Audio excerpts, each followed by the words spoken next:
Hi friends, మీకు అందరికీ బిర్యానీ ఎలా చేసుకోవాలో తెలుసా? కానీ నాకు తెలుసు, మీకు చెప్పనా? నేను చేస్తున్నానని అనుకోకండి.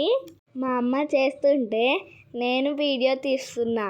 ముందుగా కావాల్సినంత చికెన్ తీసుకొని దానికి సరిపడా ఉప్పు, కారం, మసాలా అన్ని కలిపి పక్కన పెట్టుకోవాలి. బాస్మతి రైస్ కడిగి 1 గంట పక్కన పెట్టుకోవాలి.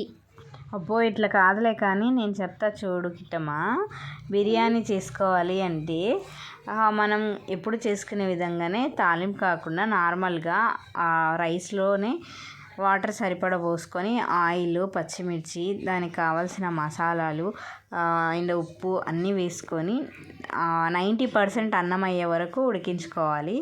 ఆ తర్వాత చికెన్లోకి ఇంకో ఆనియన్స్, పచ్చిమిర్చి, కొత్తిమీర, కరివేపాకు ఇంకా వేయాల్సినవి ఏమైనా ఉంటే అన్నీ వేసి కలుపుకొని మనం బౌల్లో చికెన్ అంతా వేసి కాసేపు ఉడికించిన తర్వాత అప్పుడు రైస్ 90% అయిన తర్వాత చికెన్ పైన వేసి ఒక 30 to 40 minutes అంటే నార్మల్ ఫ్లేమ్లో పెట్టి ఉడికిస్తే చికెన్ దమ్ బిర్యానీ రెడీ అయిపోతుంది. ఇంకా అసలు ట్విస్ట్ ఏంటంటే ఇక్కడ దీని కంటిన్యూ వీడియో కొంచెం అయితే మిస్ అయింది. ఏం చేస్తాం, అప్పుడప్పుడు అలా జరుగుతూ ఉంటుంది. ఫైనల్గా బిర్యానీ రెడీ అయిపోయింది.